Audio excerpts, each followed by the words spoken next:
Hello everyone, Neil Tappin here from Golf Monthly and welcome to West Hill Golf Club and this video in which we are looking at the 5 important clues your golf equipment is giving you about the way in which you're swinging the club. We're going to look at everything from the wear marks on your glove and your grip, tee marks on your driver and also any marks that you might have on your wedges. They're really important clues about the way you're delivering the club to the ball. Now the advice in this video comes from Alex Elliott. He's a PGA professional. His tips are really simple and concise, really easy to follow. Guys, if you're new to the Golf Monthly channel, please do hit the subscribe button to make sure that you don't miss any of our videos. Hit the like button if you like what you're watching, and also please do leave comments below. Is there anything you've missed, or is there any more information or advice that you're looking for? Let us know, we'd be more than happy to help. Right, let's head over, meet Alex, and find out what these 5 important clues are from your golf equipment. Okay, so number 5 on our list relates to your glove and the clues that might be there for you to see with your glove. What are the areas of wear on the glove that people need to be aware of and need to try to avoid? 2 main areas really. One is that excessive wear through the palm. Right. And then usually we see it as kind of a combination. We get excessive wear here, then as a result we get excessive wear along the thumb as well. In the thumb. So yeah, look at your own glove, take a moment, get your golf equipment out, have a look at the gloves, see if you've got anywhere in the thumb and in the palm. Why is that not good? Ultimately, if I demonstrate now with a golf club, if I get a grip that, or take a hold of a club when it's too much through my palm, one, I'm relying on the thumb and the forefinger to kind of take the weight, but ultimately it stops us creating a lot of wrist hinge throughout the swing. And a common thing that I see is that a lot of the time that we get this, we then got to sacrifice bending of our lead arm to complete the swing. Ultimately, because we can't set the wrist. Hinge your wrist properly. Exactly. Fine. So, and what about the sort of general state of your golf glove? Oh, firstly, at what point should people chuck a glove away? At what point is it redundant? And secondly, how long should it take you to get to a point where it's redundant? I think if we look at it and said, if your glove was wearing very quickly, then we might be gripping it too hard and we might then have issues in our grip and just general wear and tear happens too quickly. I would say, one, it depends how much rain you play in. Yeah, how often you play golf. Yeah, I would say 9-10 rounds.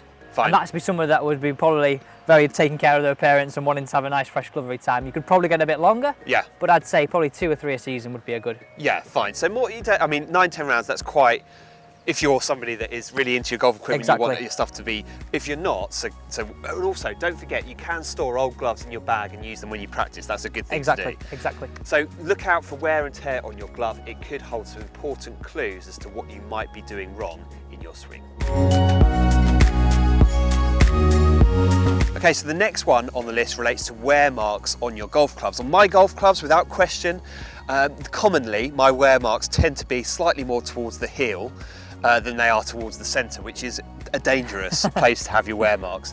And Alex, you've got driver there. What's the thing for people to be wary of with the wear marks on their driver? I think if we say people to wear with driver, that seeing the ball flight could just be due to your strike. And if you've got a kind of a wearing of your strike towards the heel or towards the toe, this could have a massive impact on your ball flight.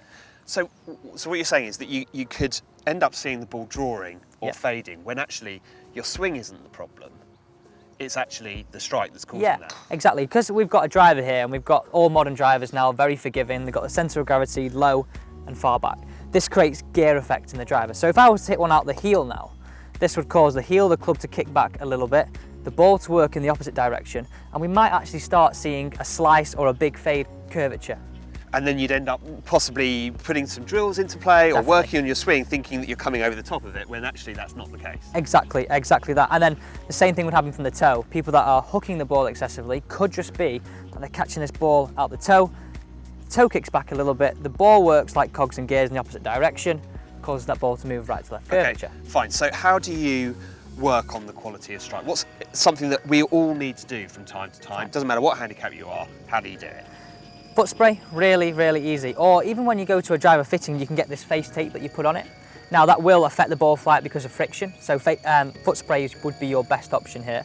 And just seeing actually, well, where am I striking the ball? Because with all modern drivers, because they are so forgiving, it's hard to know where you hit it from. Yes, yeah. So actually getting, okay, well, I'm a little bit towards the toe. Towards the toe, yes. Guilty of that all the time. And so what, then you can just start to make compensations in your own kind of games. I guess a drill, a nice easy drill that I would do. So imagine I would tee the golf ball up on the middle.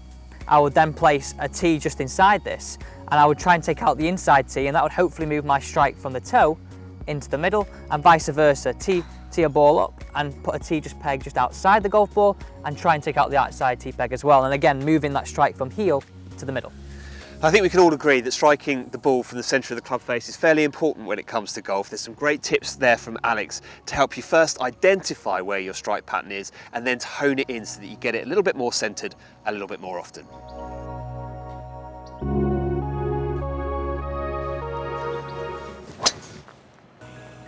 Good shot.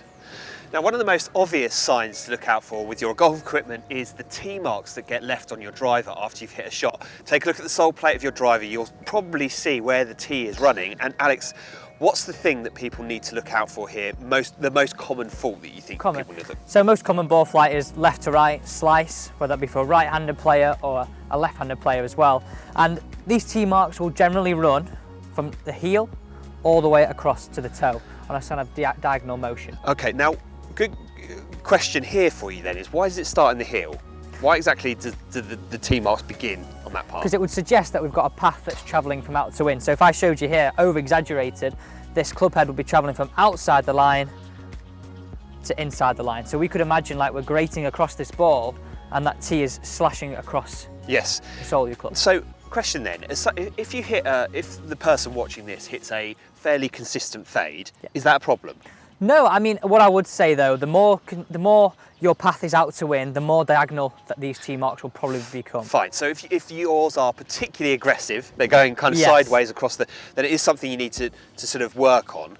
If that's the case, how do you work on it? A really nice simple drill, and what I always try and get people to react to kind of a scenario in front of them. If we imagine that I placed a tree in front of you, a lot of people that would have an object in front of them would actually go, oh yeah, I know how to move it from right to left around that, I can do that. So I go, right, okay, if we picture we've got a tree in front of us, what would we do? How would we manipulate our swing to do so? Okay, fine. A lot of people would make that adjustment, okay, aim a little bit up the right, and they would naturally swing a little bit more to the right and have a slightly different release pattern as well. Okay, and if you got it right, that would mean that the tee mark started in the toe and then went towards the heel, is that right? Or? Yeah, I would say that I would generally want to see it go the opposite way. Some people may have that if they're a draw of the ball or hook the golf ball, they may have it travelling from toe to heel. But I would say that drill would probably hopefully get people close to neutral. Even though it feels quite excessive, it probably gets them quite neutral, maybe even just a little bit off to the right. Okay, go on then, Alex, hit one more for us. So we're imagining we've got our tree just in front of us. We're going to try and feel that we create the opposite. So remember, before the tee marks are working this way, across the golf ball, we're going to try and feel the absolute opposite.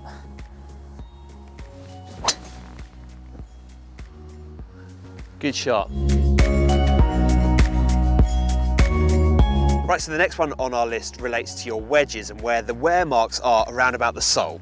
So Alex, what we're going to talk about in this part is about angle of attack, how steep you are into the ball. Definitely. And there's going to be two clues. It's going to be the divot on the ground and then where the marks are on your wedge. Talk us through it.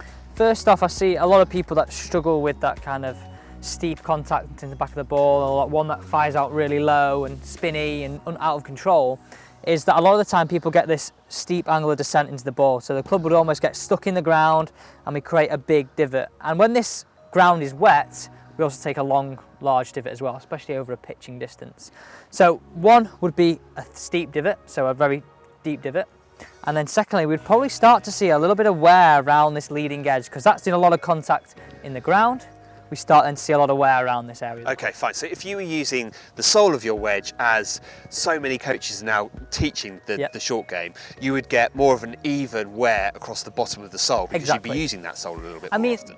That would be kind of the overall general statement. The main thing that we know with wedges, we get a bad lie, we might have to manufacture a shot and be a bit steeper. Fine. But as a general rule of thumb, yes. For a basic sort of short game shot like the one we're facing here. Now, one thing I would say is that over the years, people have been told that in order to get spin, in order to get that one that bounces up and then checks, you want to be steeper into the ball, you want to kind of drive it in there.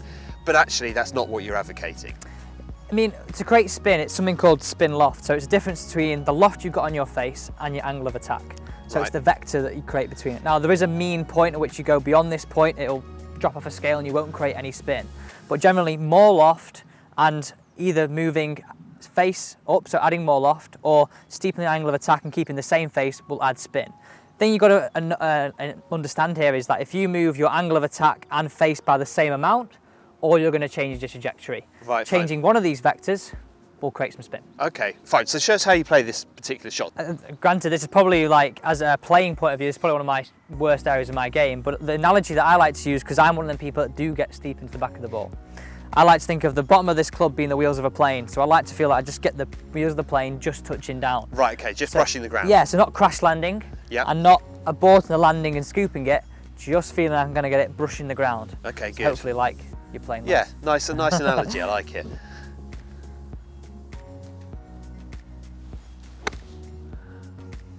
Very nice. Spin. Very good. And you'll see, I think through the camera you should be able to see there's a divot there, but it isn't too bad. It's not too deep a divot. It's a nice divot. It's a nice divot. So something to look out for with your wedges. If you do struggle with your short game, the chances are you're probably a little steep into the ball. You're probably hitting down a little bit too much into the back of it. Club gets caught in the turf. All sorts of bad things can happen. Try and shallow out that angle of attack. You could hit a few more shots just like that one. Okay, so for the next one, you might want to grab your driver and take a look at the grip. See if there are any areas on the grip of your driver where there are wear marks. Alex, what's the thing to look out for here? It would be where my top hand, my thumb, meets the golf club here. Now, if you're someone who has excessive grip tension, so say for example 10 out of 10 was strangling it, and you had that with the driver, we would start to see sort of a wear pattern in that same place. Another thing it would be if your grip was moving a little bit as well. So your actual grip is sort of slightly changing during the swing? Yeah, exactly. Right, okay, I wouldn't have thought that people did that. I wouldn't have thought you could hang on to the golf club if you did that. It does. Ultimately, when we grab the golf club, our thumb works slightly upwards, so it kind of retracts in slightly. So anytime that some people kind of have a long thumb, it's kind of what I call, it's not as stable, so it can move a little bit more, a bit more rigid. So this again would add to wear on that area of the club. But for me, it's where people have excessive grip tension, which is one of the main points. Yes, which is what I was wanting to ask you about then. So as far as grip tension goes and grip pressure, what's the advice? A really nice simple one. Imagine your grip now is a tube of toothpaste and it's open at the end. We don't want to squeeze the toothpaste out. We want to just put enough tension onto that grip where we've got our hands lightly on the club.